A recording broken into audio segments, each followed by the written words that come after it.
Time for the Senior Max third and final heat then.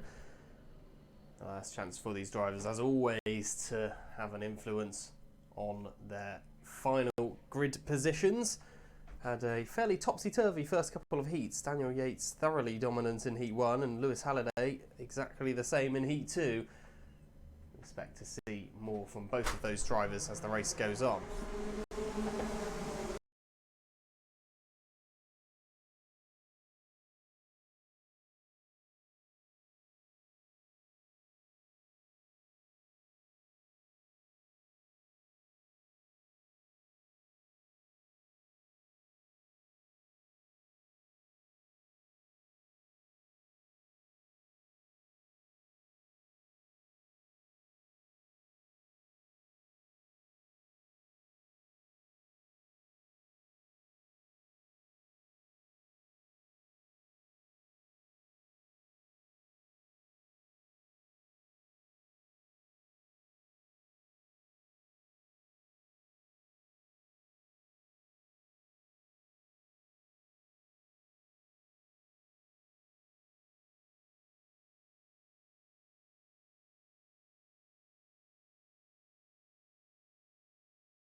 Approaching a quarter of the way through this Senior Max heat then, James Crossley with a margin of 1 second. I just still suspect with Lewis Halliday in the form that he was in Heat 2 and indeed last month as well, if he was carrying that kind of setup over from the last month's meeting, then Lewis Halliday almost an unstoppable force.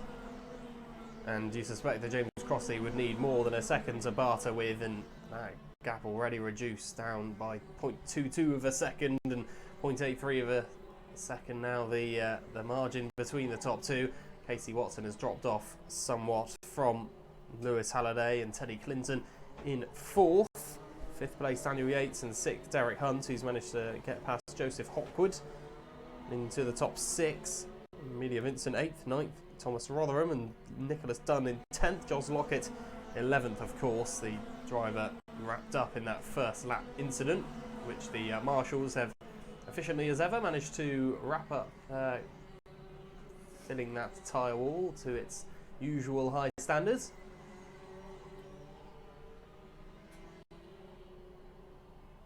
Drivers making their way around on their sixth lap of this race now. We expect to see about 15 laps off the current pace that the drivers are providing. James Crossley may start to see his pace drop a little bit in a short period of time though, if he decides to deploy some defensive tactics against Lewis Halliday, which he may well need to do. Halliday, of course, seeking the championship, but served Brandon Haig well not to be racing today. Hasn't done so, and as a result it makes it very, very difficult for Lewis Halliday to win the championship. I can't figure out the maths in my head exactly what the circumstances would need to be, if indeed it is even possible. Not a championship battle, but one which could fill Lewis Halliday with a significant amount of confidence leading into next year's campaign. Just under halfway of the, well, just under half the race still to go, I should say. Over halfway through. Thomas Rotherham and Joseph Hawkwood swapping positions. A few decent battles still going on around the circuit. One at the highest level is James Crossley versus Lewis Halliday, but then third place Teddy Clinton is having a good squabble with Casey Watson as well. Daniel Yates also involved. Each of those three drivers not separated by too much. Clinton, Watson and Yates, that is, having a little look actually. Yates on Watson, has a look up the inside at the hairpin. Each of those three drivers sporting a basic white helmet, but with different liveries on the cars, makes them identifiable. See a confirmation of a couple of position changes around the circuit. Good to see that everyone isn't simply getting away from everyone else. Still got Halliday behind him as the race leader for now. Crossley. Daniel Yates has indeed managed to get past Casey Watson, and Thomas Rotherham on Derek Hunt is another manoeuvre. 15 passing 22 as Rotherham into the top 6. Decent little squabble, those two, as Hunt's now trying to defend from Joseph Hawkwood and Amelia Vincent. Vincent had a pretty impressive second heat. In the first heat struggled a little bit more, managed to pick up the pieces of a few karts who were otherwise involved in incidents. Has had some fairly impressive displays over the course of the season. Amelia Vincent will be looking to try and carry more of that into next season. Jos Lockett still is racing, but many seconds adrift, about 18 seconds adrift of Nicholas Dunn. May well be about 17 seconds at the end of this lap. It's actually 16.91, so not slow, Jos Lockett by any means. 34.52.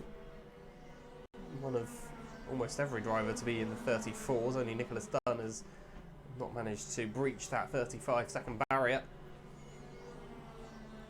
34.12 set by Lewis Halliday is the quickest lap time so far, perhaps unsurprising, and is very close to James Crossley, the race leader, as well. They were less than a tenth separated on that previous lap. Let's see as they go over the line. It's about as close as they're going to be to 60 seconds left on the clock, passing the line this time by Teddy Clinton and Daniel Yates as well, having a thoroughly watchable battle just in behind. Halliday having a look, he looks up the inside of the hairpin now he does make his move. Lewis Halliday, at long last, he looks as though it may never happen, but does manage to squeeze past James Crossley in the end, and Crossley finally is beaten. Lewis Halliday into the lead of the race and on his way to take 2 wins from 3 heats. Across the line with 35 seconds left to go. Very much touch and go whether they'll get around before the time they hit 0 or not. The last lap board being prepared anyway. Going off lap times, they should go across the line with about a second to spare, but that will be the case remains to be seen. Clinton and Yates have managed to drop Casey Watson somewhat, and Watson remains in 5th and looks like pretty much confirmed that's going to be where Watson is going to be finishing. But Clinton and Yates, who were having a little bit of a duopoly in Heat 1, didn't look like anyone was going to be stopping the pair of them. Now having a thorough squabble last lap of the race, it is indeed. And Clinton and Yates, will this turn into a final twist for one of these drivers? Yates trying to find a way past Teddy Clinton, who was unfortunate in Heat 2. Yates trying to get himself 3 top 3 finishes in a row, but it is going to be a win for Lewis Halliday. Back to winning ways, thoroughly deserved. He beats James Crossley to the line. Teddy Clinton and Daniel Yates 3rd and 4th. 5th goes to Casey Watson. Thomas Rotherham in 6th. 7th Derek Hunt. 8th Joseph Hawkwood with Amelia Vincent 9th. 10th will go to Nicholas Dunn.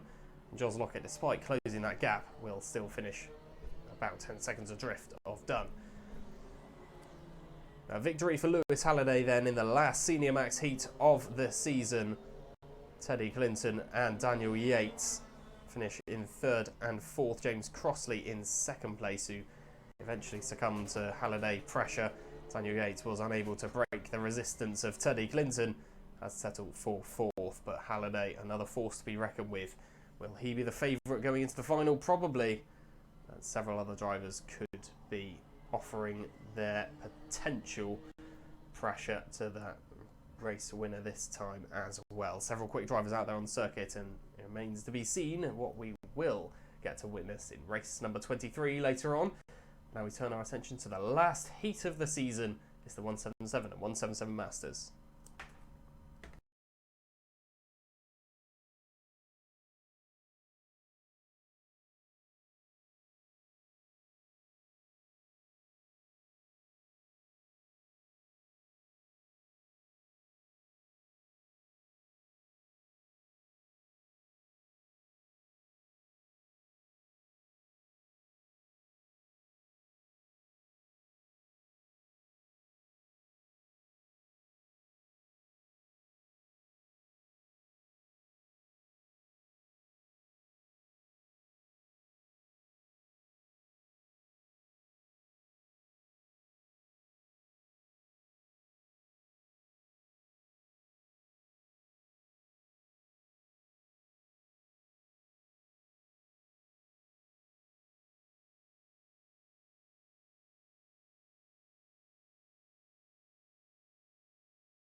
Here we are then with the last heat of the season. 177 and 177 Masters, third heat, well and truly underway.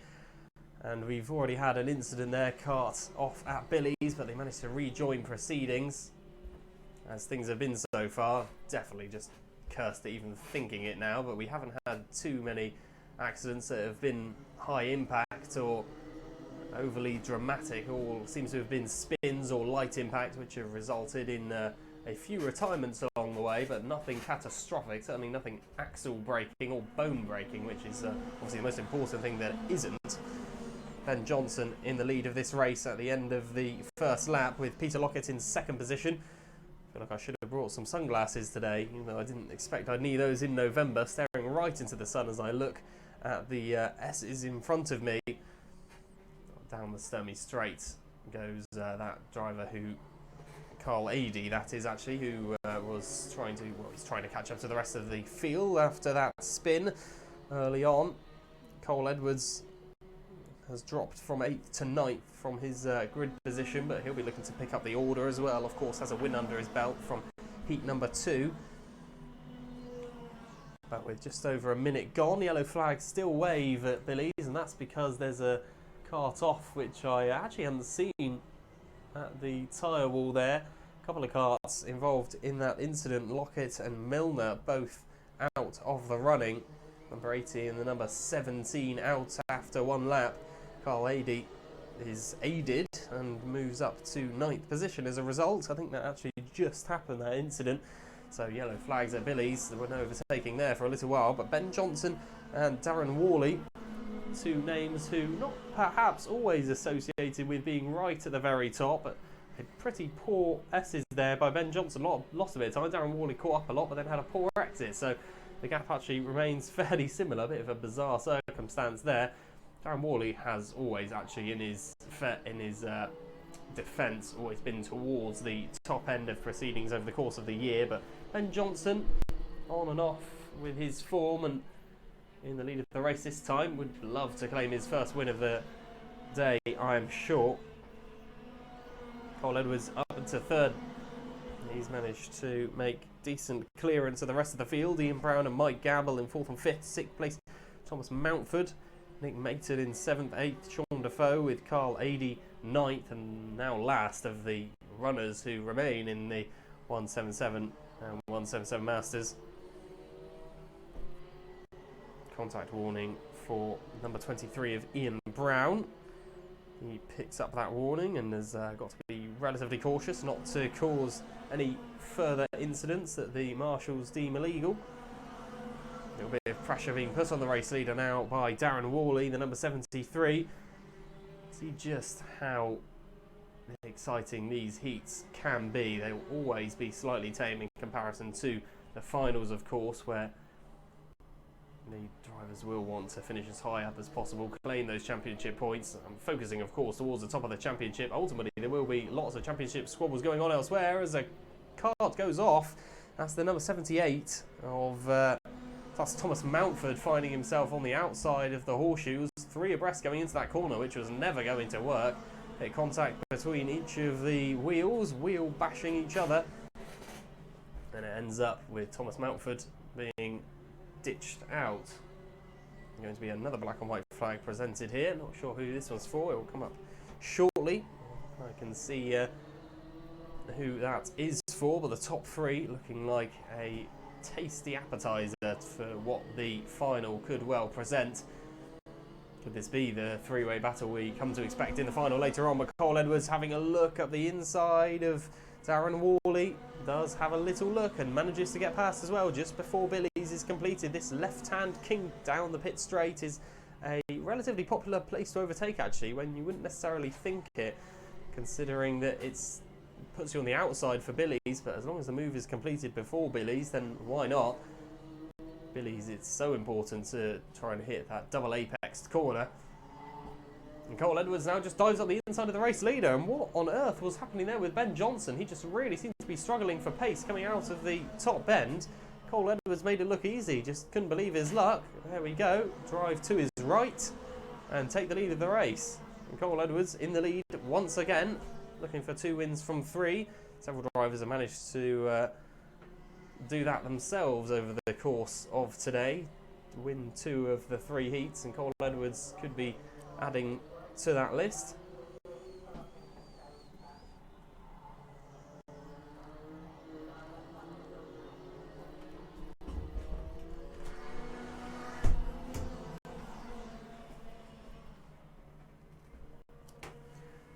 Edwards leading then with Ben Johnson in second place. Darren Worley may well be thinking, well, why can't you just let me through like that? Because Edwards seemed to almost be gifted that race lead there.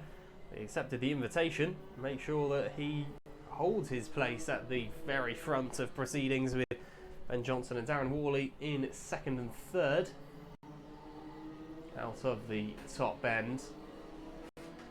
And these 3 drivers cross the line, beginning to look less like 3 drivers, more like 2, as Cole Edwards disappears a little further up the road each lap. Johnson and Worley separated by a mere quarter of a second, but that could well be reduced as Worley looks to heap on the pressure once again.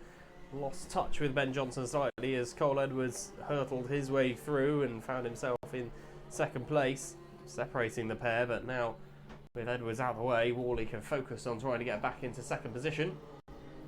Four fighting for the lead now for 1 position lower than that. Ian Brown in 4th place is leading a potentially interesting battle of his own. Brown, Mayton, AD, Gamble and Defoe are all separated by a very even gap, all approximately half a second separating each of those drivers. The gap fluctuates slightly, driver to driver, but not a huge amount in it.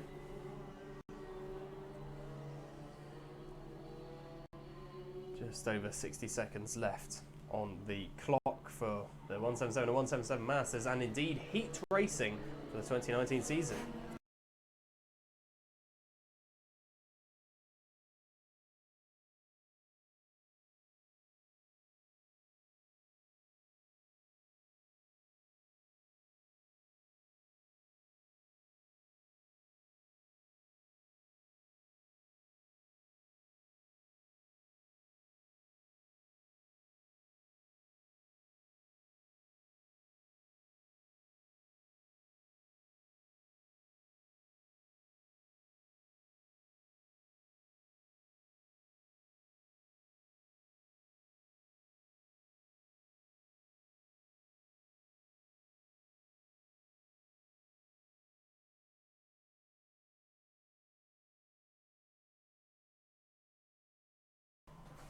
So how long have you got?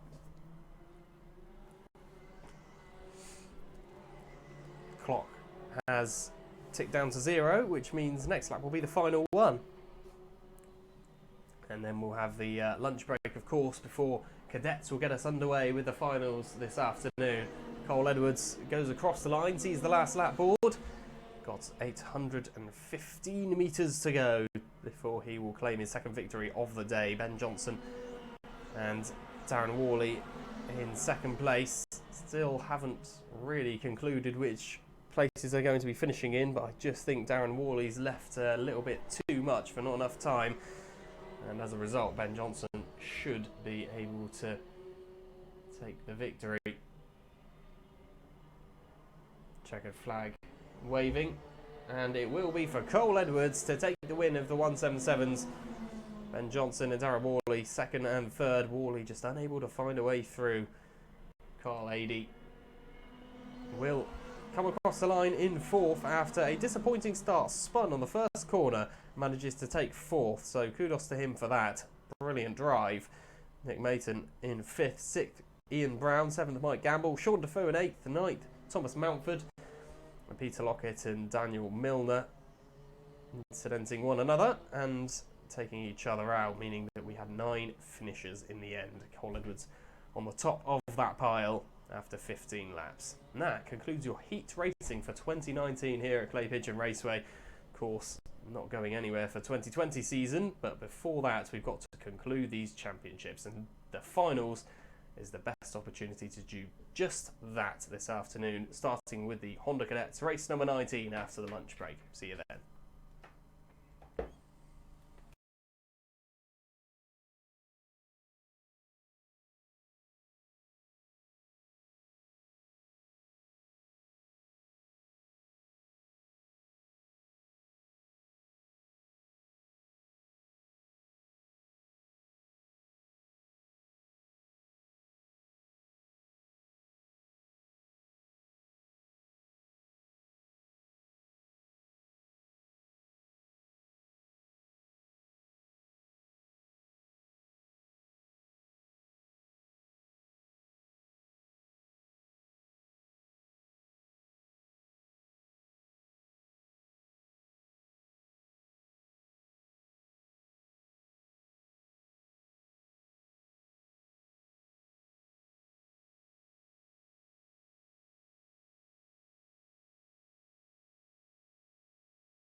So, welcome back.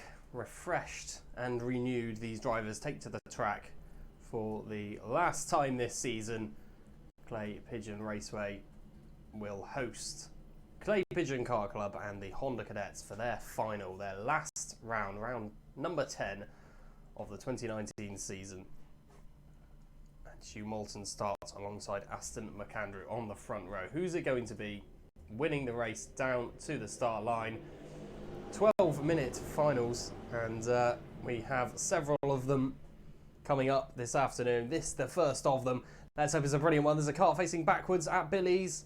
Luckily only connects one driver on the way through, who was able to sort of skirt his way through just about, and in the fray it seems that he's managed to get away with it somewhat. So disappointing start to the race for the driver who was facing backwards, but at least he's got a lot of time to try and make up for it. These 11-minute finals certainly will be draining for a lot of these younger drivers. Might not be used to the physical force they'll need to be using. Got to have a fair amount of upper arm strength. Across the line we go then. Honda Cadet final very much underway, and now one lap completed within it. Who is in the lead? Scott Marsh is with Hugh Moulton in second place. And looks like a driver involved in that incident who wasn't spun around was Aston McAndrew, who unfortunately he's dropped 10 positions, started on the front row all the way down, had a little brush with the driver, I think it was Sebastian Hopkins actually, number 75, another big name, who's dropped all the way down and into 19th position, so got a lot of work to do. Hopkins have to fight their way through the field, which could prove a very difficult task. But with just over 10 minutes still left to race, huge amount of time for those drivers to try and recover. Aston McAndrew and Sebastian Hopkins got a lot of time ahead of them. They tried to clamber up the order.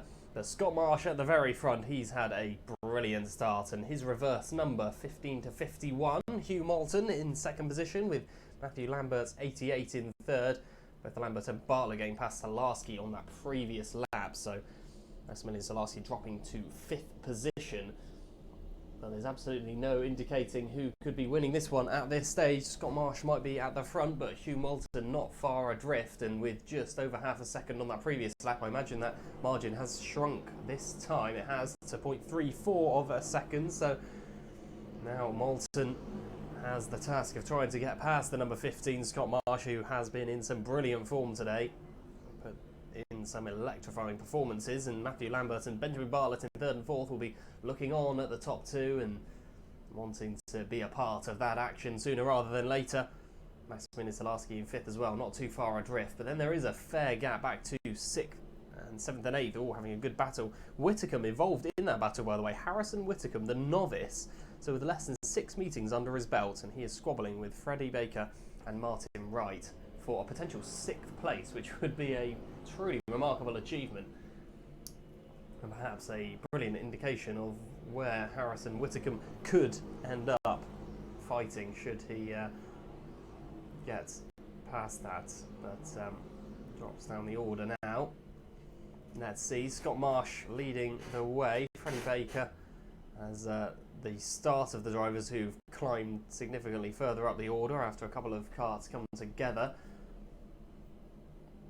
Hugh Moulton in second position. He's beginning to heap a little bit of pressure on Scott Marsh now, who will suddenly be aware. These cadet drivers always aware of who's around them, often choosing to duck their heads on the straights to try and maximise the aerodynamics that they possibly can within their cockpit in the kart. Matthew Lambert in third with 4th place Benjamin Bartlett behind, and Maximilian Salarski 5th. That's remained a pretty consistent top 5 over the course of this race so far. We can see Whitcomb getting pulled out of the wall there at the horseshoe. It's a shame to see. He's driving really well. Out of the top end then, the leading duo, and then it's the triplet of Lambert, Bartlett and Salarski. Bumper to bumper, those two, Lambert and Bartlett. 3 double numbers, 88, 44 and 33, battling it out in the final round of the 2019 championship for the cadets. Won't be on track again until here at least until February, so we've got a lot of karting to try and get out of the system before then, and they've got just under 7.5 minutes to do all of that. Matthew Lambert ahead of Benjamin Bartlett, and the two of them still fighting fairly hard, but they are losing a little bit of time gradually, lap after lap, to these top two as they head down towards the Billies. Marsh and Moulton. Who is it going to be of the pair? Because Scott Marsh has led from the off, knows that the stakes are high for him to try and take the first place trophy. Looking at the championship for the Hondas, of course, Mason Perrin with a comfortable lead and basically guaranteeing the championship for him with his non-appearance today. But Hugh Moulton and Maximilian Salarski still battling it out for second place. Good battle could be forming there, but Hugh Moulton at the moment is at the helm of that particular battle as well, in second position, and with Salarski in behind.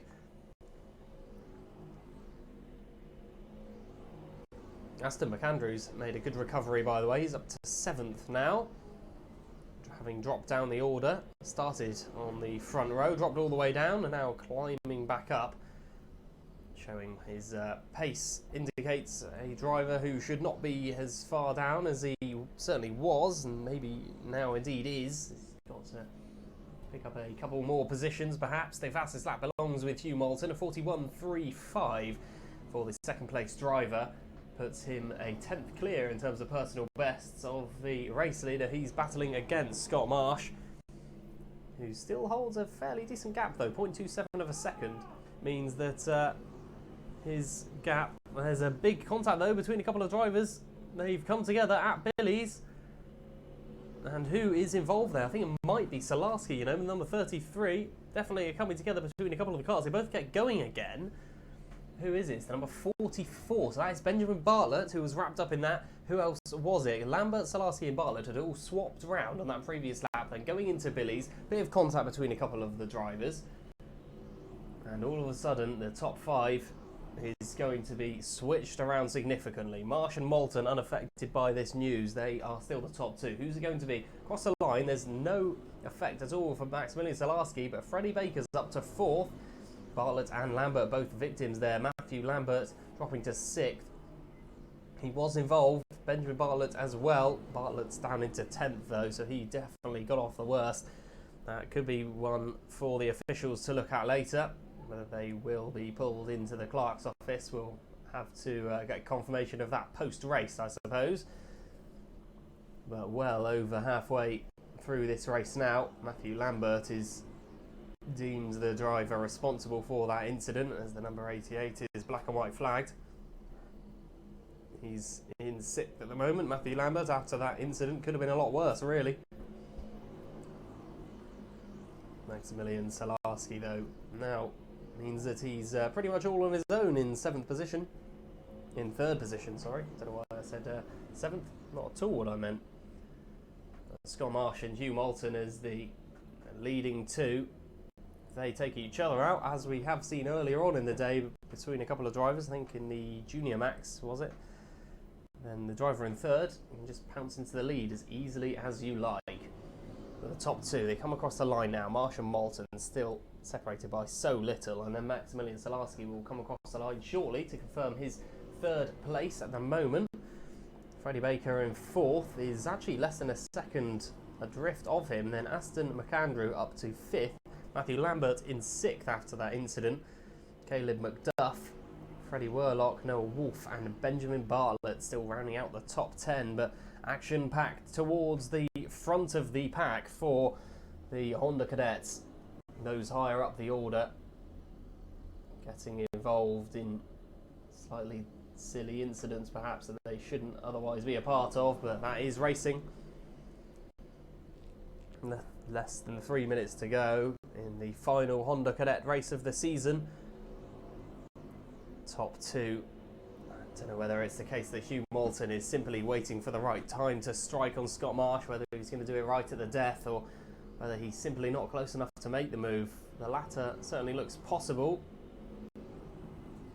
That would be very opportunistic, I think, or optimistic, I should say, really, to try and make a late lunge at any of these corners, especially when Scott Marsh is as capable as he is and is in such fine form as well. Those top two, Hugh Moulton further up the championship, but Scott Marsh has really come into his own over the past couple of months, and over this meeting particularly. Number 15 has certainly been a force to be reckoned with. Into the hairpin they go once again. Now 14 laps deep into this race, and we're going to have at least 4 more, I'd say. Maybe 3 more.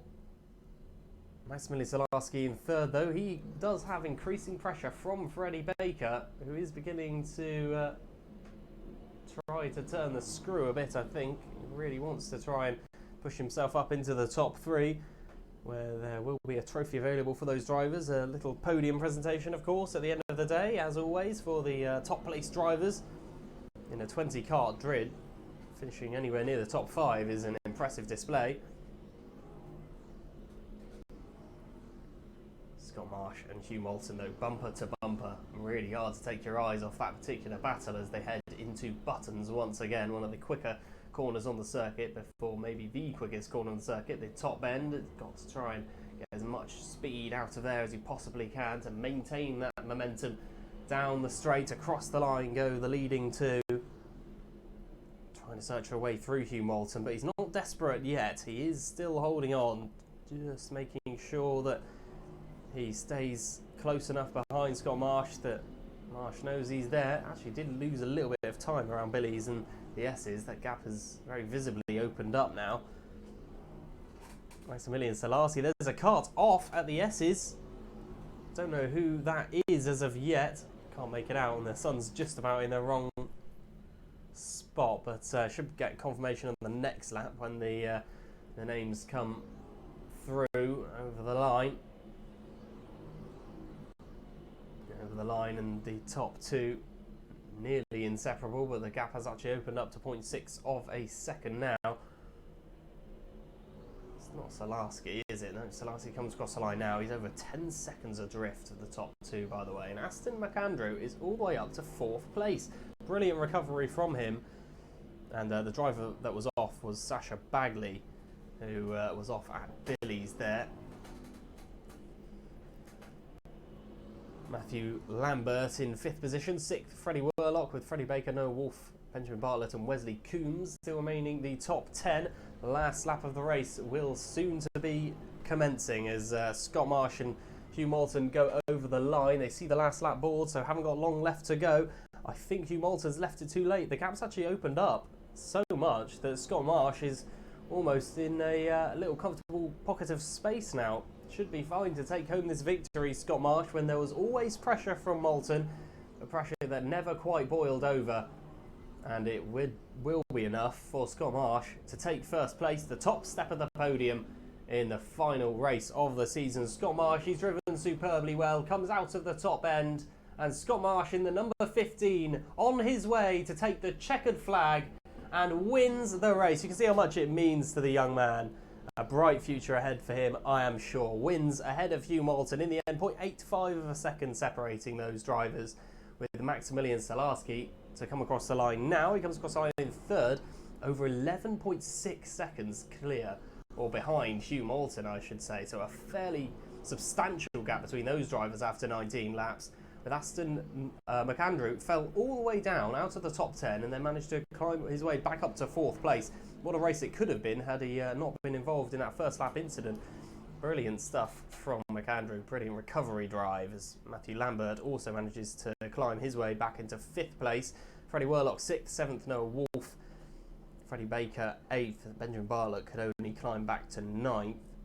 After that accident towards the start of the race. Wesley Coombs rounding out the top 10. Charles Green, Martin Wright, Amelie Ackett and Jack Price as your top 14. Then Lucas Howell, the highest placed novice, in the number 19 and 15th.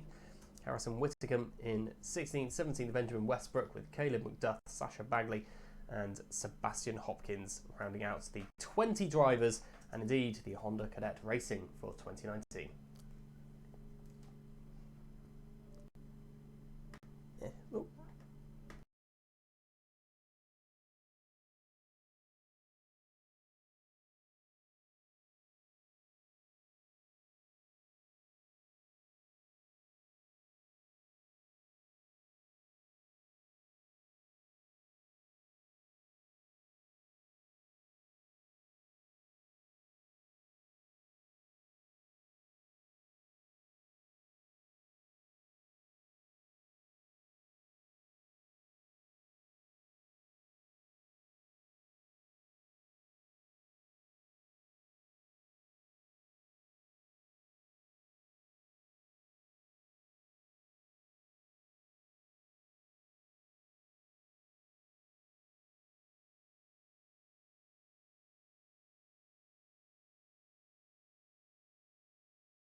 Time for the Minimax final now. They're in their formation lap.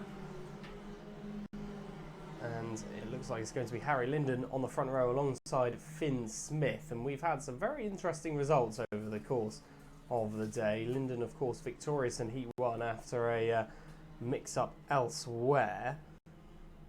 Smith winning in Heat 2 and then finishing second in Heat 3. Linden second in Heat 2 and first in Heat 3. So the two constantly chopping and changing over the course of the day. They look like the top two on the track, but never ever discount Callum Voisin. He's earned that E-plate and he'll be looking to show his professionalism in this one. Starting from row 2 alongside Harry Reynolds, a tough person to start alongside. But they do get underway, the Minimax in their final. The helmets glinting as they head in and to the right of the setting sun. We can see over the hills there. Of course, not usual that we see races in the finals this early in the afternoon, but with daylight limited, it has to be done.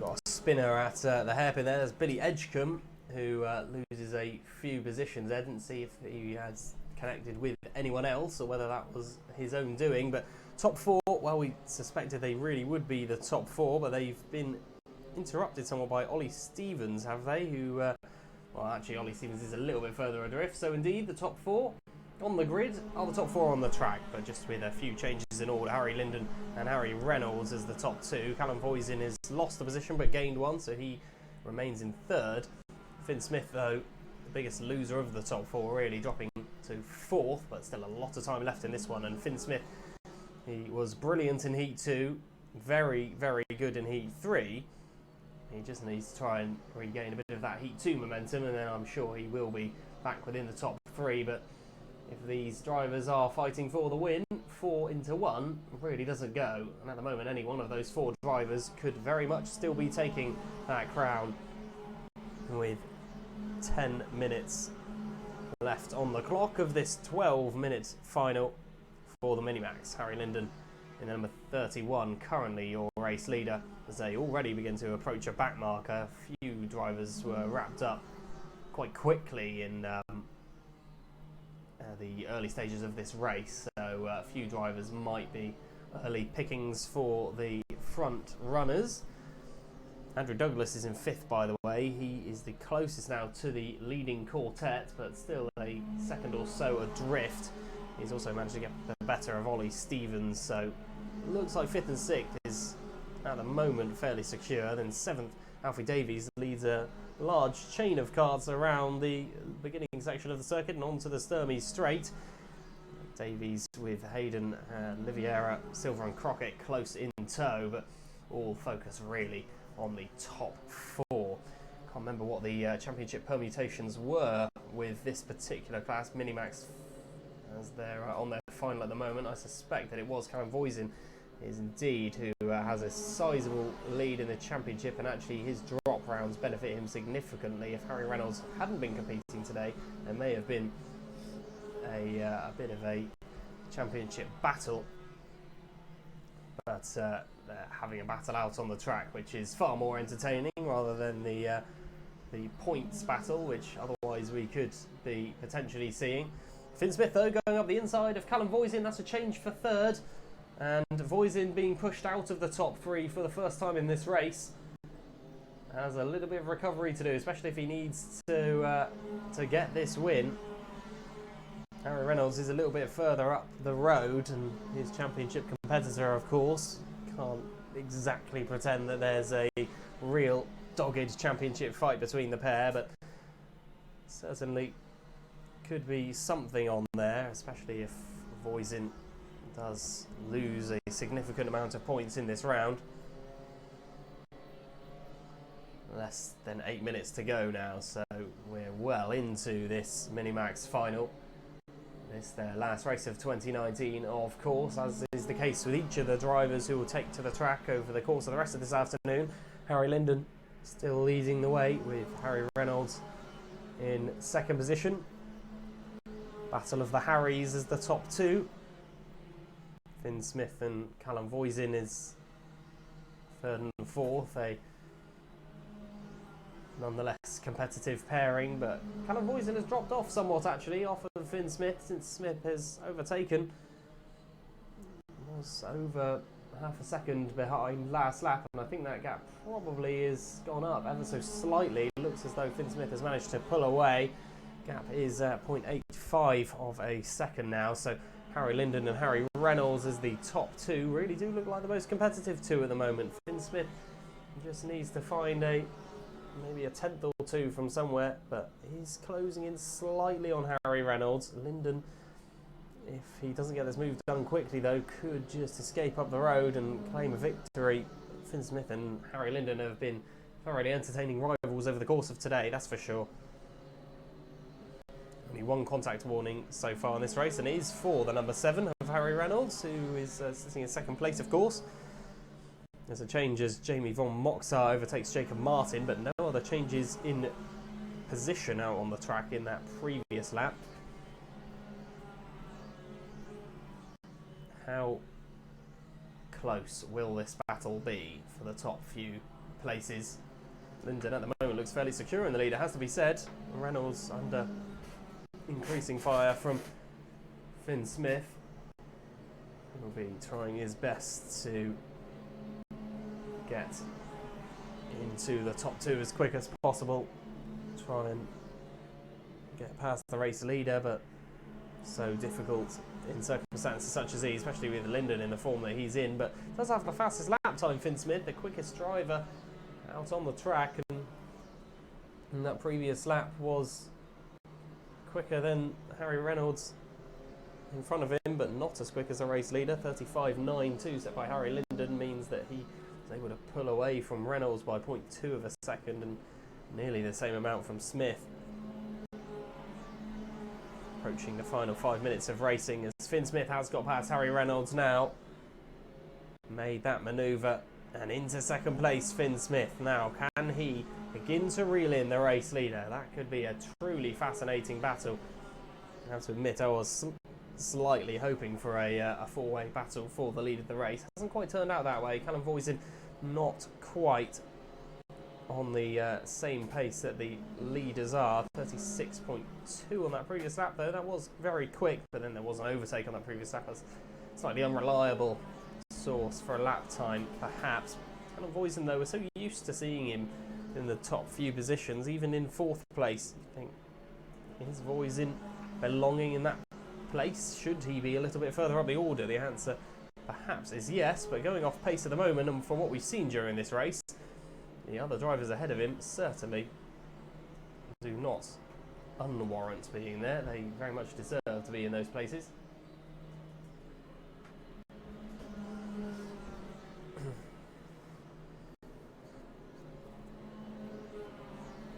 Approaching the final 4 minutes now. That sun beginning to become a little bit of a problem as I stare almost directly into it as I look at the S's and the start of the Sturmey Straight. Just got to try and get one of the beams of the commentary box in the way so doesn't impair my own visibility. Luckily for the drivers, not a huge amount of this track is spent facing directly towards the sun, but coming down the pit straight I can't imagine would be too pleasant for each of them. Let's hope it doesn't result in anything too serious. Billy Edgecombe's taken to the pits, by the way, at the end of that previous lap.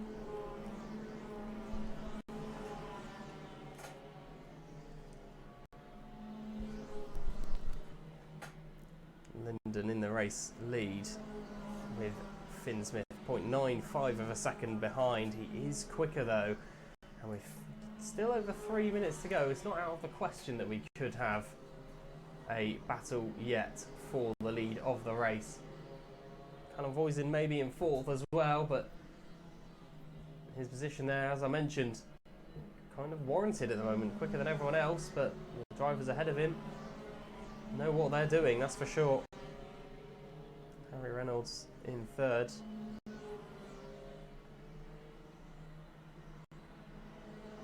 Finn Smith making up the bottom part of the top two, but is closing in on Harry Linden, who had led up to, and had the lead of the race for the entirety of this race. But Finn Smith closing that gap could well change that soon. 2 minutes and 20 seconds left on the clock.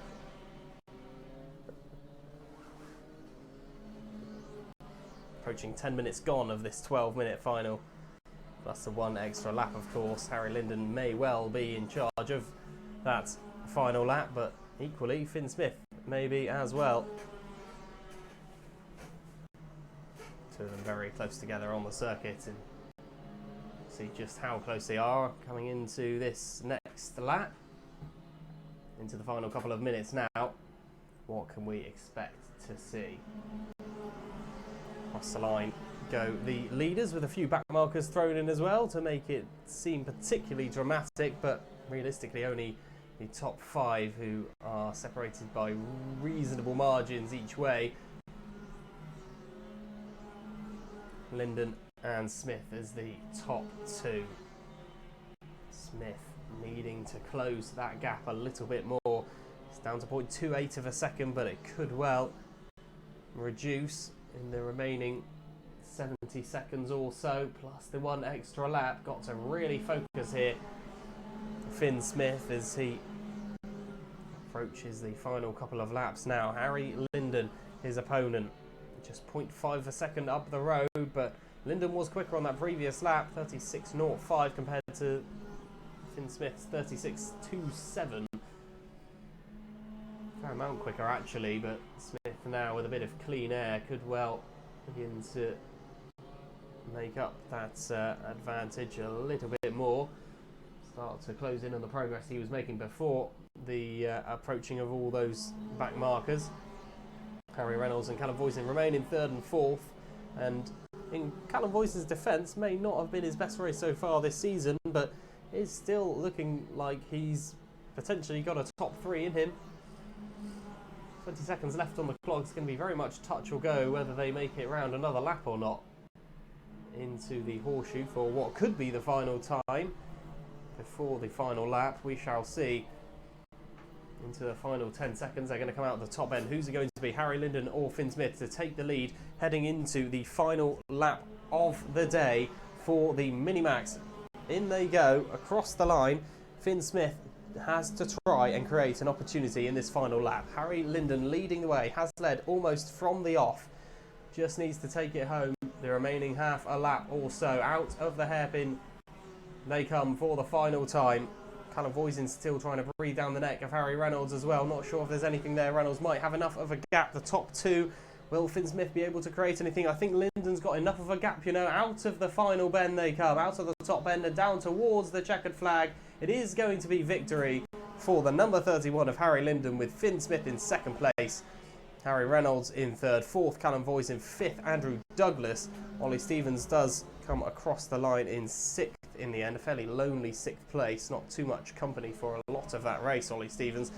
Alfie Davies in seventh. Eighth goes to Lucas Hayden, with Pedro Oliveira in ninth. 10th, Morgan Silva. But a great, well-earned victory for Harry Linden. A fantastic fight with Finn Smith towards the end of the race. Needed to just keep him at bay. It was a brilliant tactical and pace-based battle between the pair. Harry Linden coming out on top in the Minimax final.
into the Junior Max final then on their formation lap, of course.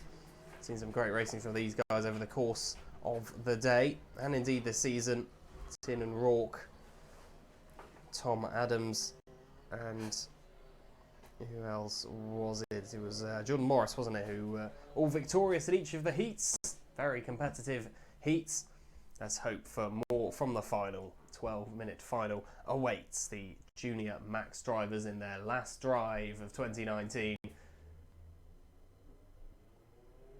Here they come towards the timing line to get this race started. Tom Adams was alongside Tin and Rourke on the front row, but actually Matthew Higgins went over the line before Tin and Rourke. That whole left side of the grid struggled to get away quite as well as the right side did. Tom Adams with Matthew Higgins close in tow. Both got a far better start than anyone on that left-hand side of the grid. Tin and Rourke in third in the number 52, going over the line. Will be interesting to see how the grid is all shuffled around as they come towards the completion of their first lap. Out of the top bend, the massive drivers, they head over the line. Each of these 16 drivers, somehow the field feels bigger than that. I think the Junior Max, as the yellow flags wave, has been a fairly action-packed start to this Junior Max final. There's at least one driver off at Billy's, it seems. As green flags await at the second marshal post of the circuit, so all good past there, but Billy's claiming yet another victim. One must be the most accident-prone corner, I would have thought, there, followed by the hairpin. Certainly anywhere on the circuit can be a difficult place to squabble with another kart in, because it's such a tight, quick circuit. Not many significantly tight turns, which means that often that foot is very close to the floor of the kart on the throttle. Tom Adams leading the way, Matthew Higgins, Joe Linden and Tin and Rourke as the current top four. Let's see what changes we can expect coming over the line this time. Tin and Rourke is up to third. Despite a slightly sluggish start from his side of the grid, Tin and Rourke, he has done well to recover up to third now. Of course, overtaking at Billy's for any of the drivers, and Rourke may have had one lined up for Matthew Higgins, but couldn't do so anyway. Now, does he have an opportunity at the horseshoe? Not this time. Matthew Higgins driving fairly defensively, but that is enabling Tom Adams to escape up the road. Adams in the number 2, already with the championship basically confirmed for him. Crossing the line to begin lap 4, and a brilliant battle for second ensuing. Higgins, Rourke, Linden, Morris and Meakin all shopping and changing positions very shortly, I am sure. For now, looks fairly set in the orders. Tin and Rourke goes up the inside at the hairpin, up into second place, and reclaims his own grid position. Was notably quicker than Matthew Higgins, even when he was behind the number 75, but now he does manage to reclaim second place. Ducks his head ever so slightly, Tin and Rourke, as he looks up the road to face his potential next opponent, Tom Adams, if he can close that gap. 1.72 seconds, which already seems like a huge ask, even with a massive 3/4 of the race still left to go. Jordan Morris overtaking Joe Linden on that previous lap as well. Another change within the top 6. I said they'd be chopping and changing, as Alex Hughes gets the better of Machi Hamera on that previous lap.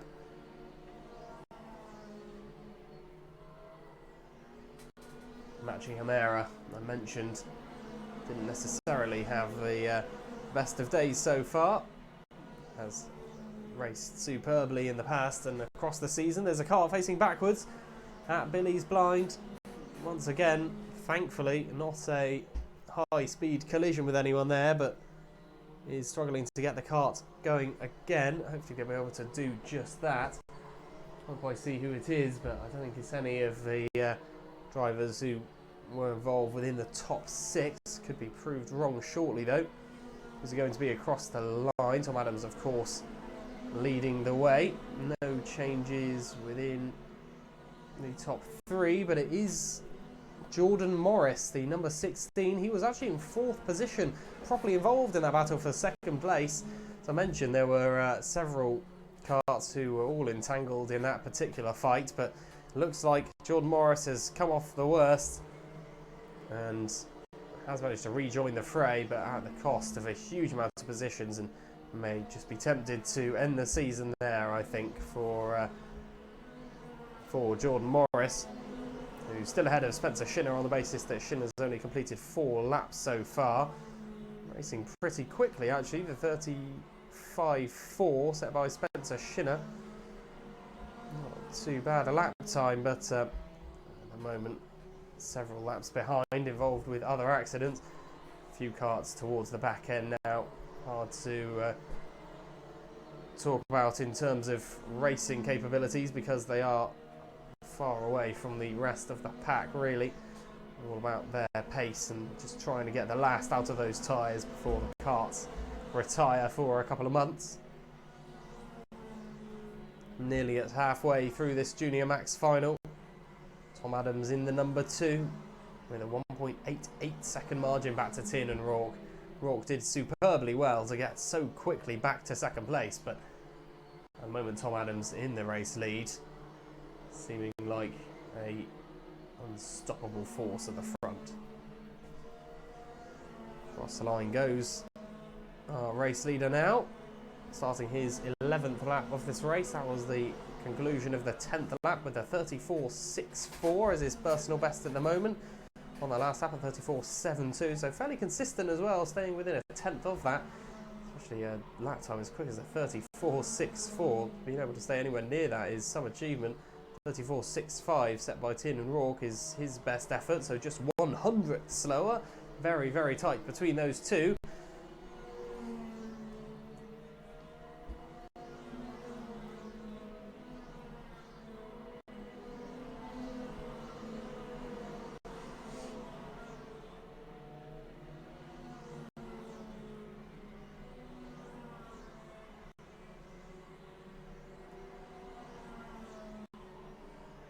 The line goes Harry Rowett. He's the highest placed novice in 12th position, ahead of Daniel Beards.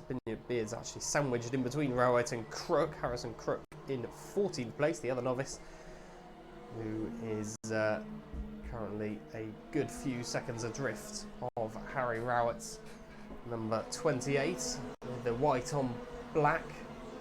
The novices seem to sport in every class, regardless of whether they are junior, senior, cadet. Always seems to be white on black plates for indication of a novice driver, but just because they're a novice driver certainly doesn't mean they're worse than a lot of the pack. Often we can see novices climbing really far up the order and racing superbly well, and Harry Rowett is certainly beginning to find his feet, I think. Tom Adams is 1.48 seconds clear of Tiernan Rourke now. That gap has reduced by 0.16 of a second to just under 1.5 seconds, and Matthew Higgins is very much clear of Tiernan Rourke, but Joe Linden isn't too far behind. Third place is not a foregone conclusion of this 16 karts grid. It seems like the highest battle up is third, with just under 4 minutes left to race. Next up we have the Formula Blues for race 22 of 24.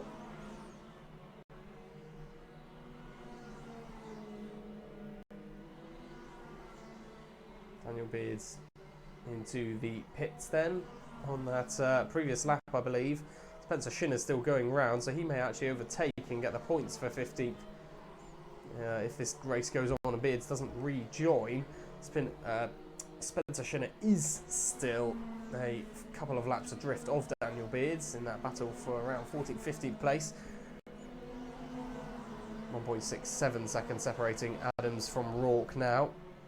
Matthew Higgins and Joe Linden third and fourth. As I mentioned, that gap is shrinking between Higgins and Linden. Just got to try and pick them out on the circuit now. I've been watching the screen for indications of who is where in terms of pace. Rourke is very much comfortably clear of Matthew Higgins. There's several back markers involved as well. Of course, as to be expected this far into a 12-minute final, and the drivers are all beginning to really feel the burn now. Higgins, Linden and Meakin, actually, they're all separated by very little. A three-way battle for third. This could yet spice up. It seems that the top two is pretty much confirmed at this stage, even with a substantial amount of time left on the clock. Can't imagine anyone catching Tom Adams or anyone from third place downwards catching up with Tin and Rourke, considering to see how Rourke dispatched them initially. Across the line goes Jordan Morris, who has had a disappointing final after a very promising start to the day. Now across the line, Higgins, Linden and Meakin, they go across the line separated by just under 0.4 of a second between the three of them. Brilliant stuff as they head onto the Sturmey Straight for the 18th time. Matthew Higgins leading the way in that particular battle, but trying to have a look up the inside. Joe Linden at the hairpin, and I think Linden has managed to get his way through into the horseshoe. Having to defend once again is Matthew Higgins. Doesn't want to lose another position, this time to Jack Meakin, who was looking to pick up any scraps left behind. As Tom Adams goes across the line, he won't be aware of the fact that the battle for third is really beginning to heat up. Linden, Higgins and Meakin, and actually Alex Hughes, Machi Hamera, Jez Williams aren't too far apart either. Of course, the more that these karts battle with each other, the more time they lose and the better chance that the drivers behind have to close that gap and begin to get themselves to be a part of the action. Could well see a fantastic battle in the closing stages of this Junior Max final. Joe Linden then in third place. Here he comes across the line now with Matthew Higgins, Jack Meakin, Alex Hughes in there now, and you can definitely say Machi Hamera and Jez Williams interested in this particular fray of karts. They head down towards the hairpin once again. Jack Meakin behind Matthew Higgins. That looks like a manoeuvre which is potentially the most likely to happen next. Higgins, having lost that position to Joe Linden, hasn't looked like he's too likely to be able to instantly reclaim that position, but we shall see. Head across the line, third placed Joe Linden at the moment. Matthew Higgins and Jack Meakin in fourth and fifth. Onto the Sturmey Straight they go once again. Not long left in this one, in fact less than 10 seconds, so going across the line next time. Tom Adams should be seeing the last lap board. Will be going across the line very shortly, the number 2 in the race lead. No worries for him. Goes across the line now. And Tin and Rourke following suit as well, hovering at around that 1.5 second mark between the top two. Linden, Higgins and Meakin though, three-way battle for third. Any late changes, twists in the tail on this final lap of racing for the season of the Junior Max? Has a little look to Jack Meakin, but decides that would be a little bit foolhardy to dive up the inside there. Can't find a way past Higgins, but coming out of the final bend and across the line, Tom Adams takes victory in the Junior Max final. Tin and Rourke in second place. Third will go to Joe Linden ahead of Matthew Higgins, with Jack Meakin in fifth. Sixth, Alex Hughes. Seventh, Machi Hamera with eighth. Jez Williams, George Walker in ninth, and Brandon Klein-Nagelvort in 10th position. I tell you what, that three-way battle for third was really beginning to heat up. Given a couple more laps as well, with a few more drivers involved, it could have become a very feisty affair. As it was, it sort of didn't burst truly into flame.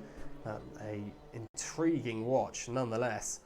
And Tom Adams, though, he wins pretty comfortably in the end. Tin and Rourke was beginning to offer some pressure, then would drop back ever so slightly. Tom Adams, the winner. And in the Junior Max final, Tom Adams goes into next year as champion as well. Next up are the Blues.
Time for the Senior Blue final.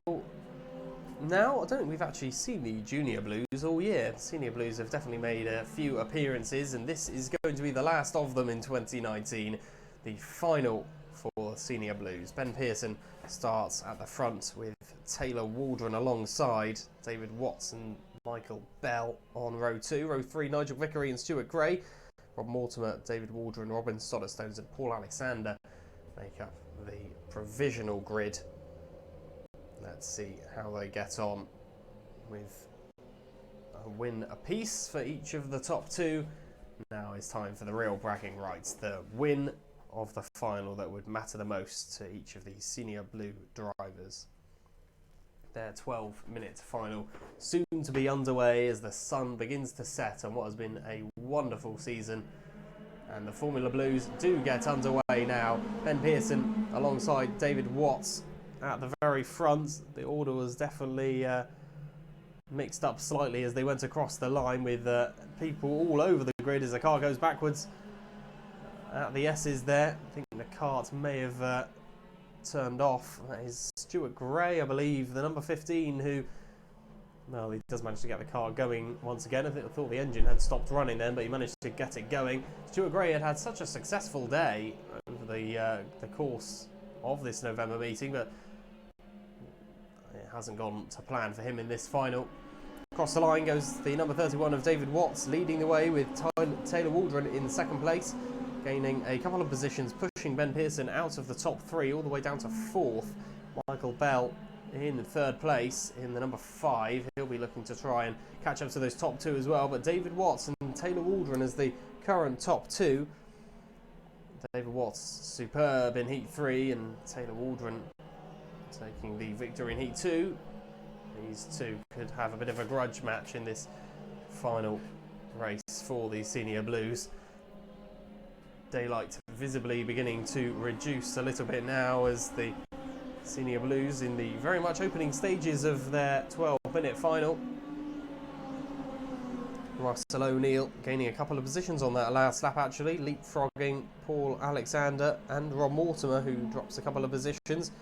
Stuart Gray, of course, is all the way at the back of the field now, but keep an eye because Gray has been a very capable driver over the course of today. Certainly hasn't lacked pace, and 38.89 is not a disappointing lap time.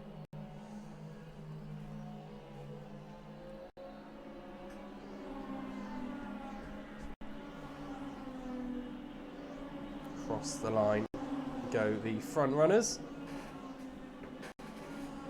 Just having to refresh my screen. Haven't had the best Wi-Fi connections today, so apologies for occasional technological issues that we have encountered, but hopefully the live stream looks okay still. So of course, be sure to check out that live stream on YouTube.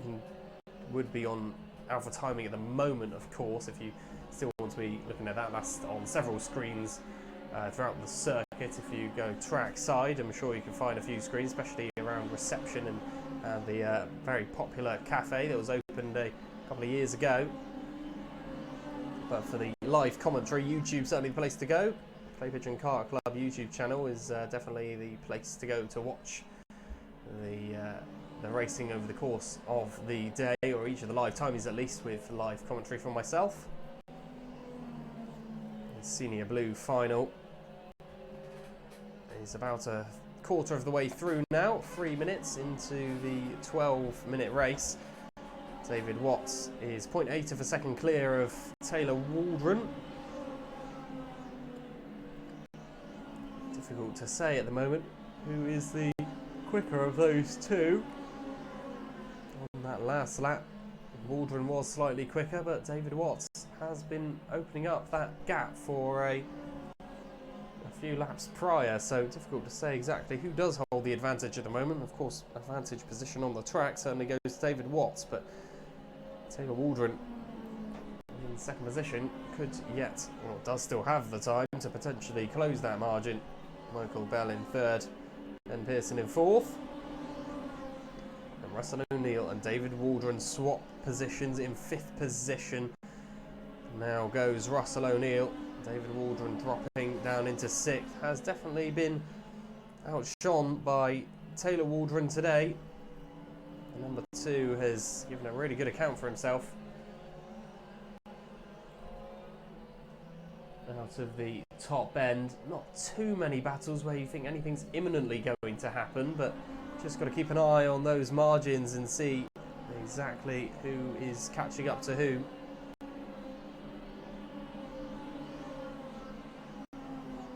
Onto the Sturmey Straight, the leading duo, who definitely do seem to be two of the closer drivers out there on the circuit. Looks like a swap in position, maybe a little bit further down the order, whether it's a back marker, not sure. Get confirmation of that. Blue flags are being shown, so seems that's not an overtake, but a lapping instead. Stuart Gray across the line with a 45.42, so is struggling at the moment, Stuart Gray, with lap times as well as his position out there on the track. Less than 7 minutes left to go as we approach the halfway stage of this Senior Blue final. David Watts with the quickest lap, 36.62, and leading the way as well, looking good for him.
Just under 3.5 minutes left of this Senior Blue final. David Watts continuing to lead the way over Taylor Waldron, but that gap now is beginning to open up a little bit more, and Taylor Waldron in the number 2 seeming to struggle a little bit more with the intense pace which David Watts can not only have but seemingly maintain. 36.74 is less than 15 hundredths away from his personal best, but Taylor Waldron, despite having a better personal best lap time, is just dropping a little bit further off of that. His last lap is about 4/10 slower than, or 3/10 slower than the personal best which he has mustered over the course of this race, and he drops off by another 0.2 of a second. David Watts, at the moment things go as they are, will be taking the victory in this Senior Blue final. Robin Stoddart-Stones in 8th, Paul Alexander in 9th, Paul Dybel rounding out the top 10 as things stand. Here comes Dybel across the line in the number 77, and then Ron Schoen and David Good. There's a few blue flags being waved as David Watts and Taylor Waldron, but hang on a second, because Taylor Waldron all of a sudden has caught up to David Watts, presumably as a result of a few of the back markers not perhaps doing as they should and making sure that they do not interfere with racing at the highest level of it. The gap hasn't reduced by a huge amount, but on that last lap it was 1.13 of a second reduced, so a huge margin on that previous lap. This time I think it's actually benefited David Watts slightly, but we will see as they come across the line. It was 0.7 of a second, now it's 0.9, so yeah, I think it was about accurate really on the lap 2 laps ago. David Watts the main victim, and then Taylor Waldron slightly caught up on that previous lap, so overall Taylor Waldron takes the advantage, but David Watts still with a decent enough margin of nearly a second that he shouldn't have too much of an issue from here, as we are now in the final 60 seconds of racing, plus the additional lap, of course.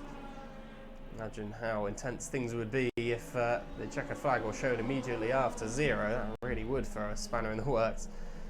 Russell O'Neill into the pits, by the way. I don't know why, but he has taken to the pit lane and out of the running. I think he was maybe in 4th place, Russell O'Neill, but drops all the way, of course, and he'll probably take 14th or 15th position, depending on whether Jeff Webster gets going. He is a lap behind Jeff Webster, so actually should be fine to take points for 14th place, and Russell O'Neill will drop and effectively take 15th position. 20 seconds left on the clock. David Watts and Taylor Waldron, the pair of them, are separated by 1.37 of a second now.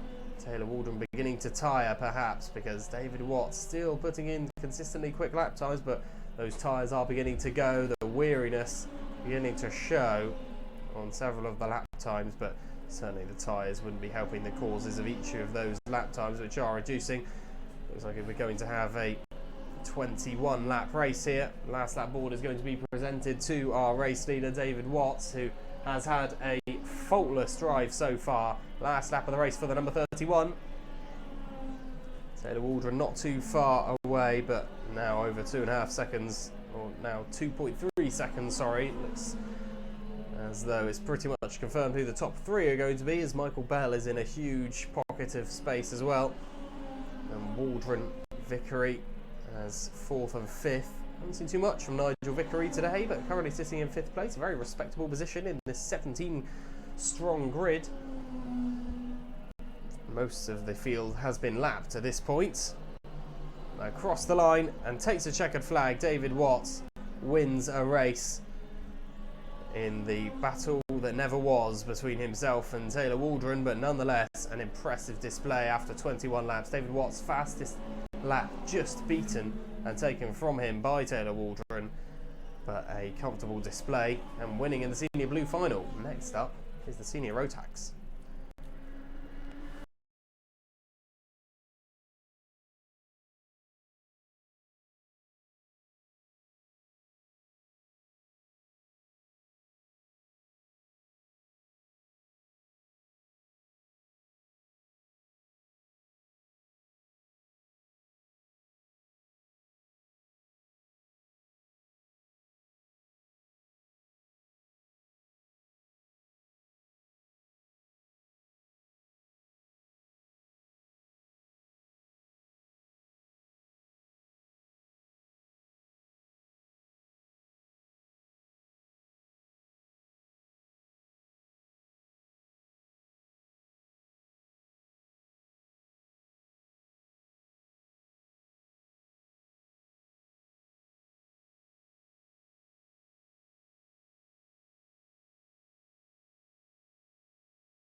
The Senior Max then start on their second formation lap, meaning that unless they're not in an appropriate position by the end of this lap, we will be racing very, very shortly indeed with the Senior Max. And we have had some brilliant races over the course of the season in this particular class. Some fantastic battles between Lewis Halliday and Brandon Haig. And I think Haig's non-appearance today means that he has won the championship off drop rounds. But Lewis Halliday, maybe he's done the maths, and if he gets a win here, he will take the championship win. I'm not sure, but the season coming to a close for the Senior Max, and it will be done in just 12 minutes time. It's Yates versus Halliday on the front row, and they head down towards the first corner for the first time. Instantly got a much better getaway, did that whole right side of the grid. And the number 56 of Lewis Halliday in second place, though, got instantly overtaken by, I think it was Daniel Yates. James Crossley got caught on the outside and tried to go up the inside now of Yates, but Halliday's managed to get the better of both of them into the race lead. And Lewis Halliday, so quickly, just like that, is back at the very front. Only 10 drivers have actually came out the pits there, so one of the drivers who was racing earlier on is no longer part of proceedings. I wonder whether it's Daniel... no, that's not quite right. Clinton? Perhaps no, Teddy Clinton is out there. Just trying to figure out exactly who it is. We've got Yates, Clinton, Halliday, Crossley. They were all the front runners over the course of the day. Can't quite identify who it is that is no longer a part of proceedings or hasn't come out for this final. So it could be a difficult race for these senior Rotax. Really have to throw these karts around. Not quite as much as the TKM had to back in the day when senior TKM was strong here at Clay. But for the Senior Max, certainly races as long as this, a physical strain on the drivers as well as a test of duration and concentration. I remember before when I started commentating, and it was a number of laps, it was about 14 laps, and people would think, well, that's a long final. And now we're doing a significant amount more than that, and indeed in the warmer months the finals will be longer still, 15 minutes, about 27 laps or so. You can imagine the physicality really beginning to take its toll at that point. Lewis Halliday leading this one ahead of Daniel Yates and James Crossley. Consistently been pretty much the top three quickest of the day, with Teddy Clinton involved as well. Makes up an appropriate top four. Thomas Rotherham in fifth. Hasn't quite been a part of the proceedings within the top three or within the drivers that we're currently seeing a little bit further up the road. But nonetheless, there now and trying to make his appearance count as he tries to threaten or knock on the door of Teddy Clinton in fourth place. Lewis Halliday leading from Daniel Yates though. 0.47 of a second. James Crossley is 0.45 of a second behind Yates, so just 0.02 of a second difference. Then the gap between Halliday and the second place driver. Halliday continuing to escape up the road, already looking as though he might be in pace order for a lot of these drivers. James Crossley a little bit quicker than Yates though. Are we going to see a change for second position? Perhaps. Casey Watson is a little quicker than Thomas Rotherham. 8 minutes and 40 seconds left on the clock, and best lap goes to Lewis Halliday on that previous one, a 34.17. Next quickest lap time, a 34.25. That was set by James Crossley. Once again, Crossley goes second quickest, so under a fair amount of danger here. Daniel Yates of conceding that position. He could well lose a place to James Crossley soon. In the bright green helmet, Crossley goes through at the hairpin, and Crossley now into second position. Very much a green theme going on with his kart, and for Daniel Yates, the almost all white kart and white helmet, beaten by the green, and Crossley up into second position. Daniel Yates down to third, demoted down the order as Teddy Clinton in fourth place. The watch is on with interest and intent, but not necessarily a influence as things stand. That was pretty much the main pace difference between any of the top few drivers, though. But Clinton beginning to knock on the door of Yates. We've seen very intriguing battles between those two as the day go on. I discovered at lunchtime, I was told that the reason Halliday was really struggling in the first heat was because he was on the wrong tyres. He was on wets when it definitely should have been slicks.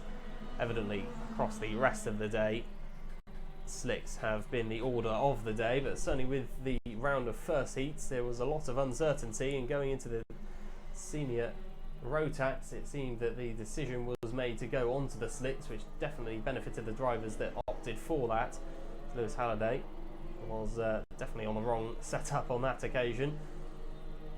But dropping down the order, Daniel Yates is struggling, and I think Crossley's managed to get ahead, and another driver as well, really falling down the order. Daniel Yates. Thomas Rotherham has been a lingering presence within the top 5, and now he's managed to get himself up into 4th place. So Teddy Clinton in 3rd, Thomas Rotherham 4th, and now Daniel Yates drops out of the top 3 and down to 5th. So has a lot of work to do to try and get back in the position he was, and it just doesn't look like his kart is managing that at the moment. In fact, it looks like he is really struggling, the number 70, with pace. Daniel Yates, it looks like he's going to the pit lane. It is a real shame to end the day like that for Daniel Yates. He was winner in Heat 1, of course. Don't know what happened to the kart there, but it just seemed like it was really struggling to generate any kind of pace whatsoever, being swamped by karts, and Charles Lockett had even overtaken him before he'd got to the pit lane. But a real shame, starting the day on such a high and ending it on a disappointing low. Hopefully going into next season, Daniel Yates won't be carrying that kind of fortune. Lewis Halliday, though, a small blunder with tyres in Heat 1 hasn't affected how his race has gone realistically. This will likely be a 21 lap race, so we've still got 10 laps to go, but can you see Lewis Halliday conceding this one? I certainly can't. Surrendering a lead to James Crossley when the gap is at 1.33 of a second, and when he's almost expertise lies in winning the races from positions such as these. Lewis Halliday done so on frequent occasion after occasion in this Senior Max class over the course of this season. James Crossley in 2nd position is ever so slightly quicker than Halliday, though.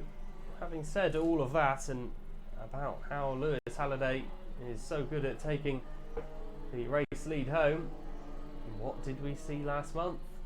Lewis Halliday from the front, and problem with the kart, I think might have been a chain. The chain falling off the kart resulted in a DNF, which I think, with all the maths again, difficult to do on the top of your head immediately, but basically granted Brandon Haig the championship win. And those two had been at it hammer and tongs over the course of the season, and Halliday's failure to take that one home may well have cost him this 2019 championship. But brilliant display from both of those drivers over this 2019 campaign. 4 minutes left on the clock. James Crossley was ever so slightly slower on the previous lap, and then on this last one just 0.07 seconds quicker, so that gap steadying at around 1.25 seconds from Halliday back to the number 42. And Teddy Clinton and Thomas Rotherham in 3rd and 4th. They're not too far apart from one another, just 0.38 of a second. And Rotherham, in his defence, despite having a day where he hasn't necessarily always been involved with the front runners, maybe knocking on the door of a 3rd place here. Certainly wouldn't have, odds wouldn't have been particularly high for him to have taken that one going into this race, were the bookies creating odds on such an event. Derek Hunt, Joseph Hockwood and Amelia Vincent as a decent little squabble for 7th position. Meanwhile, with Daniel Yates' retirement, was a battle for 8th before, but pretty much a battle for last place. Amelia Vincent currently occupying last, but could well find a way through. had a couple of impressive results and a couple of not quite so impressive results, and that's been the case for each of those three drivers actually. 2 minutes and 40 seconds left on the clock, and tyres being such a dynamic part of karting today. For the Senior Max, there's certainly no difference there. Those tyres are really only maximal for a couple of heats, and then they just fall off, and trying to use them past that point, nearly pointless. Struggle so much to generate any kind of grip when the tyres are shot, and I think a lot of people will be hoping for a bit of an overhaul in the tyre department over the winter period and into the new rules when they'll be launched at the start of 2020. Thomas Rotherham on the back of Teddy Clinton, though. I mentioned those two being not too far apart from one another. Jos Lockett and Casey Watson as well, having a battle that's warming to something of an interesting affair. But certainly Rotherham not giving up on third place here. Teddy Clinton probably just thinking, leave me alone, let me take my third place. I've earned this, because of course of the day he probably has been the third quickest driver on the whole, Teddy Clinton, but Thomas Rotherham really beginning to show his worth in the final few laps of the season. Now does dive up the inside, and on the Sturmey straight, Thomas Rotherham up to third place and Teddy Clinton down to fourth. Halliday and Crossley in first and second. He won't be under threat from Rotherham unless he can find a second a lap. Thomas Rotherham up into the top three for the first time today, could be finishing in a podium position, and Teddy Clinton in fourth place. He'll have to respond very quickly in order to restore himself into a top three place. Less than a minute to go of this penultimate race of the 2019 season.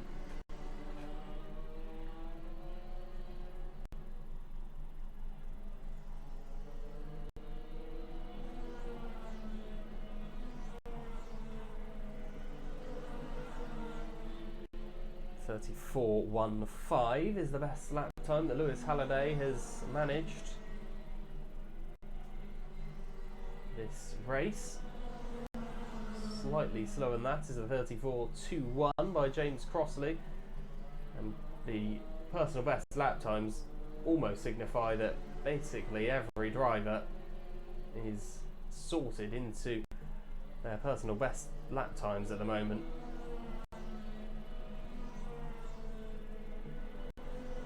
Last lap of the race then, Lewis Halliday capping off an impressive season. Might not have been the conclusion to the season that he would have been wanting, but has shown just how capable a driver he is once again, especially in these dry conditions. Very much favour the number 56 as he heads around into Buttons for the final time towards the top bend, and it will be another victory for Lewis Halliday to conclude the 2019 season, and he does win in the Senior Max final, beating James Crossley to the line. See how that affects the championship in the upcoming few days when they'll be published.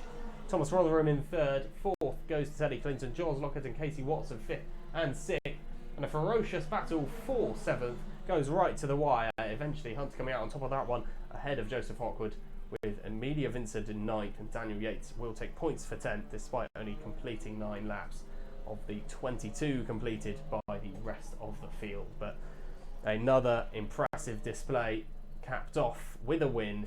Lewis Halliday beating James Crossley in the Senior Max final.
Here we are then, this is it, the final race of the 2019 season, and the 177 and 177 Masters are ready to get racing for the last 12 minutes of action we'll see here on the raceway before the new year.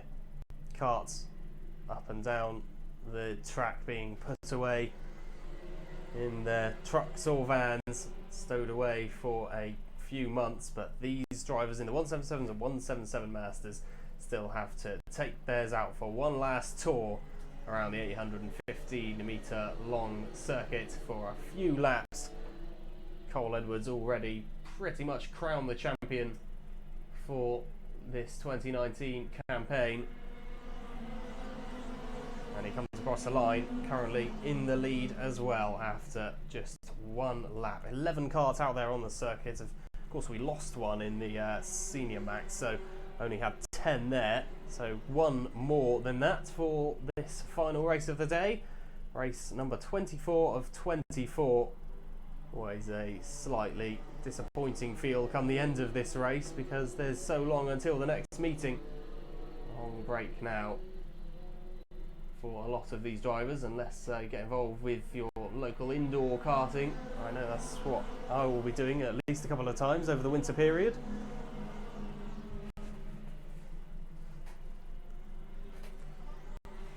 Onto the Sturmey Straight, and Cole Edwards leading the way already with a fairly decent little margin back to Nick Mayton with Johnson and Worley. Not too far behind. They're having a very decent tussle, actually nearly sideswiping Johnson there. Darren Worley, the number 73, who having a definitely a little look at the inside of Ben Johnson's kart, but thankfully no contact was made there.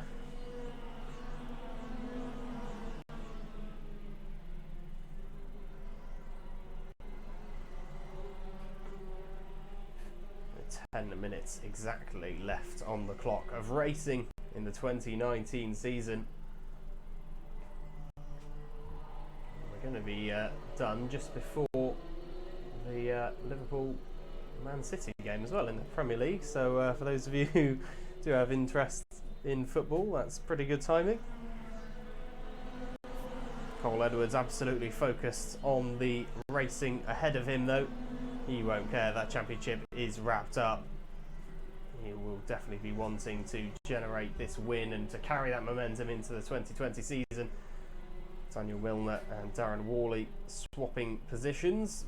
Milner bumping himself up to 4th place at the expense of Worley, who moves down to 5th. Thomas Mountford 6th, 7th Carl Adey, with Ian Brown, Sean Defoe, Peter Lockett and Mike Gamble as the remaining drivers of this 11 kart grid.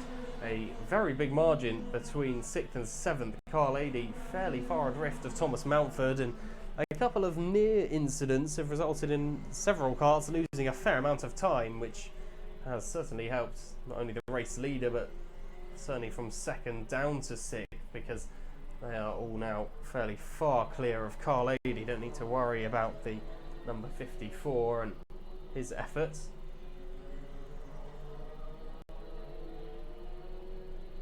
Three and a half minutes gone of this 12-minute final. Daniel Milner's up to 2nd place, by the way. Definitely need to be keeping an eye on this particular battle. Milner, despite getting into 2nd place only on the previous lap, absolutely flying at the moment. He's moved all the way into 2nd place and a massive 0.7 seconds clear of Mayton already. So evidently deserves to be in 2nd place off that pace alone, as the two Tony karts of Mayton and Johnson battle it out just behind him. 3rd and 4th there, as I mentioned, 0.7 of a second clear. I imagine that gap's got only even bigger because Daniel Milner at the moment seems in fine form and actually was quicker than Edwards on both of the previous 2 laps.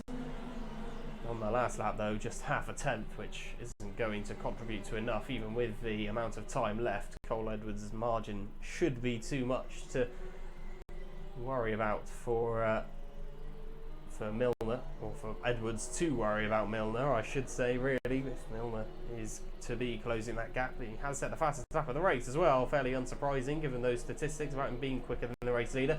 A 34.95 by Milner. anywhere below the 35-second mark, as I mentioned, was impressive. Ever so slightly more impressive in the 177s because of the weight restriction in place. A higher minimum weight means that these karts are always going to generate ever so slightly less of a lap time than the Senior Max.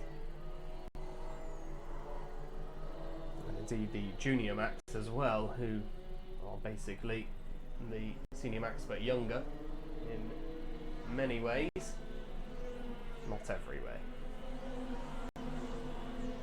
6 minutes and 40 seconds remain, and the conditions very much darkening around the circuit. You can see why we had to start the finals so early. Not very often we start at 2:45, but just 20 past 4, sun well and truly setting for another day as we approach the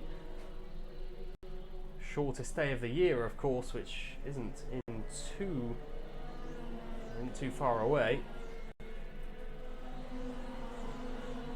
Cole Edwards' margin is 1.42 seconds back to Daniel Milner, who once again is closing in, but not by enough. And Milner just needs to find a couple of tenths, and then we really would have a race on our hands. 5 minutes and 50 seconds left on the clock. Cole Edwards, that gap would have to reduce by at least a couple of tenths per lap for him to be right on the rear bumper by the end of this race.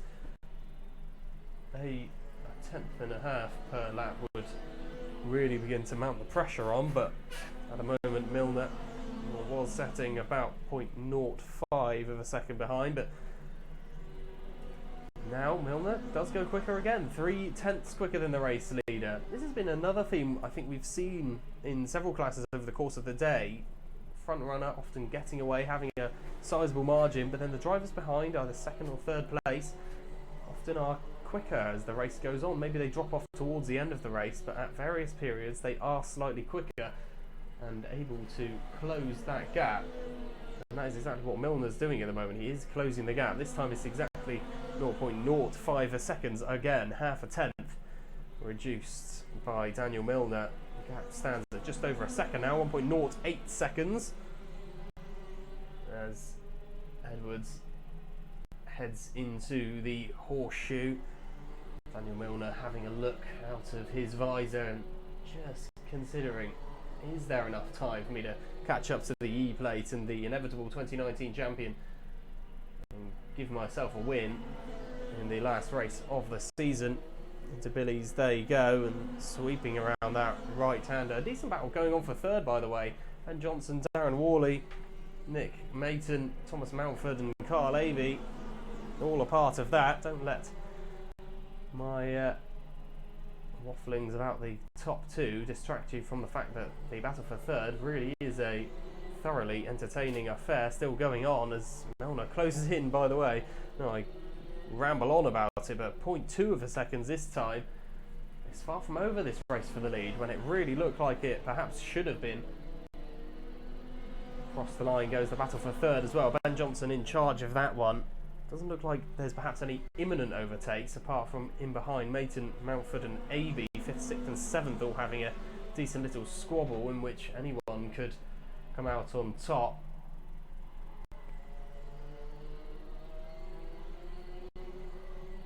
Three minutes and 20 seconds left on the clock, and the top two will come across the line with approximately 3 minutes and 10 seconds left on it. Go across the line now, 0.33 of a second. Cole Edwards, don't know whether he's aware of Milner closing in. Milner goes a little bit sideways at the S's there. That will cost him a lot of time. I think he looks down a bit disappointed at himself there. That definitely will have cost him a few tenths. 34.85, set a few laps ago. Quickest lap time of the race so far. 35.10, which was set by Cole Edwards, was the third quickest lap time, because actually Carl Adey's 35.09, which is just a hundredth quicker, is the second quickest lap time. So in 7th place, second quickest personal best. An impressive effort from Carl Adey, who had to do a lot of catch-up as well to even get himself anywhere near this group of karts he's currently battling with, Mayton and Mountford. But Edwards and Milner, they were very close together, now slightly further apart. start as a result of that slight mistake from Daniel Milner. Just coming into the S's a little bit too hot, got a little bit sideways, killed speed going down the Sturmey straight. Realistically, the S's and top end, they are the worst places to make mistakes because you've got to carry all of that momentum all the way down the longest two straights on the circuit. Having a little bit of a mishap at Billy's is probably going to cost slightly less.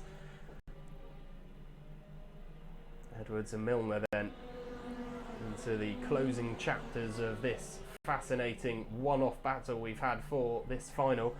In third, meanwhile, Ben Johnson ahead of Darren Worley, 0.13 of a second separate those two. So once again, things definitely could be on the horizon for those two drivers, but Johnson has held third for long enough and hasn't been perhaps enough evidence to suggest that Worley is in imminent need of getting into third position. Well into the final 90 seconds of racing now though. Running with our last race of the season.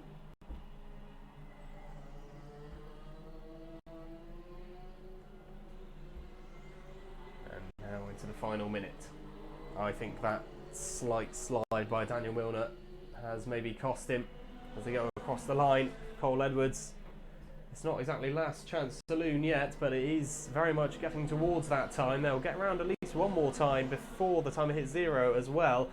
Cole Edwards, a little glance, I think he knows Milner's there. I said that slide may have cost him. Did it just cost him enough time that he's not quite able to settle in second place, not quite able to create an attacking opportunity towards the end in the closing laps of the 2019 campaign? Out of the top end come the top two, so close together. Who's it going to be, Edwards or Milner? Milner, is he going to switch the outside? He has a look at the outside of Billy's. Nearly, you tend to think the inside the better option there. Just think if he hadn't slid, he would have been right on the back a couple of laps prior. Maybe would have been able to figure out the drive style and the best way past Cole Edwards, but Edwards now taking a slightly defensive line into Horseshoe. It's not all hands to defensive pump quite yet, but he's getting there. Out of the top bend once again. Out of the top bend for the penultimate time. They see the last lap board now. Cole Edwards versus Daniel Milner on the final lap of the season. Who's it going to be? Out of Billy's, Cole Edwards in the E-plate, into the S's now and onto the Sturmey straight. Daniel Milner, does he have enough in the tank to generate one potential overtaking manoeuvre? I think it's going to be a bit optimistic at this point. Edwards might have enough of a gap, and Johnson's comfortably in third now, by the way, taking a defensive line into the Horseshoe. I think Cole Edwards may have done enough. Going into Buttons, has a little look. No way through there for Milner. Out of the top end comes Edwards. It is surely going to be the victory for the E-plate. Cole Edwards to take the victory, and he does beat Daniel Milner to the line by 0.15 of a second. And Johnson across the line in the end. He was closing in a fair amount on the leading two in the closing sectors of that lap, of the race, sorry. He was half a second quicker than Milner. With Darren Worley latched onto the back of Ben Johnson, couldn't find a way through. Thomas Mountford in fifth. Sixth goes to Carl Adey with Nick Mayton in seventh. Eighth, Ian Brown. Ninth, Sean Defoe with Peter Lockett and Mike Gamble rounding out your drivers in the final standings of the last race for 177 and 177 Masters final. And that is it. That concludes your championship for the season. Championship tables will be up within at least a couple of weeks, but probably sooner than that. And of course then the championships will be decided, trophies will be given out at that presentation towards Christmas time in December. But for now, that is the end of another meeting and another season. 2019, what an enjoyable season it has been.